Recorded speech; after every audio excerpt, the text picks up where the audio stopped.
And this should be an intro instead of an intro. Because I use my pencil like Andy Warhol creating vision. And my decision to connect parables is unbearable to simple-minded rap fans. I said, check 1, 2, you all be boys, I'ma stand like a man. And I be the MC, visual artist, keynote speaker to your emotion. Okay, so I'm a born creator. Whether it's writing a poem, doing a painting, or starting a business, I've always been creative. But I believe that school, some parents, and the pursuit of money can steal your creativity. Okay, so back in the days, there was a study done. I call it the NASA 100. They gave 100 kids, 5 years old, a critical thinking test that they give people from NASA, okay? All of them passed. They retested them when they were 10, 5% passed. They retested them when they were 15, and 3% passed. The older kids got, the lower the test scores was, okay? So researchers wanted to know what was it that they had in common.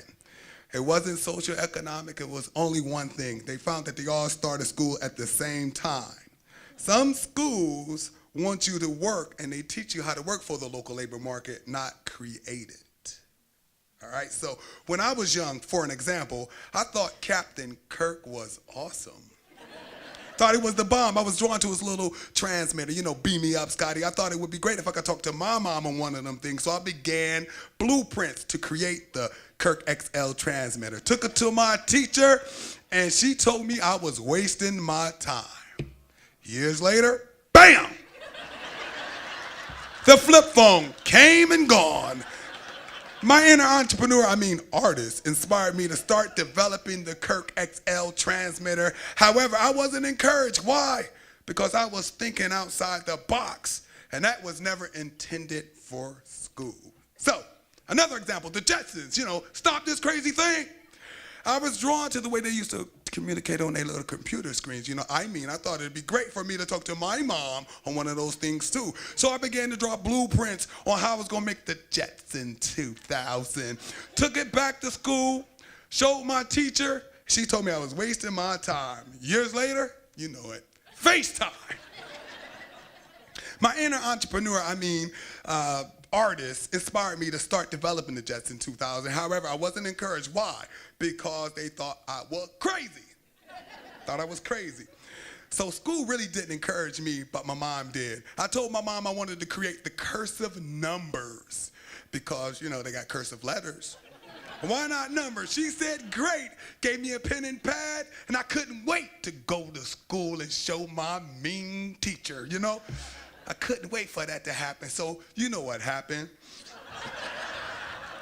She said, what is this? I said, this is my cursive numbers. She said, put that away and turn in your homework. I said, but I did that in cursive numbers too. She said, go to the office, to the principal's office. See, creativity is the use of imagination or other original ideas. So I'm glad my mom encouraged me. However, some parents don't encourage their creativity in kids. You hear it all the time. Mom, I want to be a rock star. No, you don't. You want to be a lawyer. Mom, I want to be a dancer. No, you don't. You want to be a doctor. But Mom, I want to be a rock star. Nope, you want to work in a factory, That's what am I the only one? I don't know, okay. So some parents even say, you're going to make a lot of money, but you're not going to make it being an artist. You got to graduate, go to high school, graduate, go to college, get a job, and you can make all the money. Now, I'm not anti-education, but seeds have been planted for you to chase the dollar instead of chasing your dreams. Now, let's look at why other people are more creative than others, okay? Creative people daydream. We don't see it as a waste of time. We observe everything and see possibilities. We watch other people. Right? We also view life as an opportunity for self-expression, like right now. Would y'all agree? All right, so it's a poetry break. Can I do a poem? Pen hits the paper, mind elevated like skyscrapers without the ism. If you're over 30, then listen. Knowledge, wisdom, and understanding coincides like hip-hop over rhythm. Stand back as I give them similes and another metaphor to make it better for you and your mind state. Wait. Okay, let's look back at entrepreneurs, okay?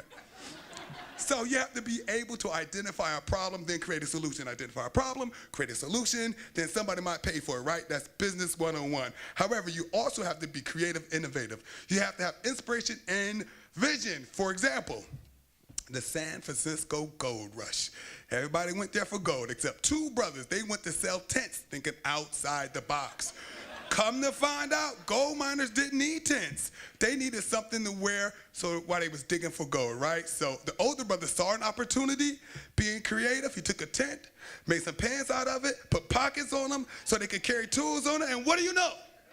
I guess y'all see that slide.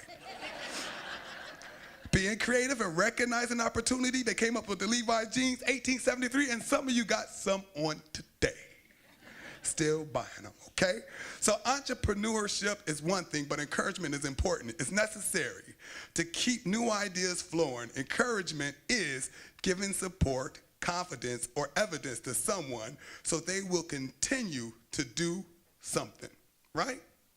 Okay, so with that being said, I just want you guys to know again, I am a born creator. I've been this way since I was an infant. Whether it's writing a poem, drawing, painting, or starting a business, I've always been creative. I believe that the status quo can kill your creativity, okay? So we need to encourage and engage that creative spirit because either we're gonna be a Steve Jobs or you're gonna work for Steve Jobs. Thank you.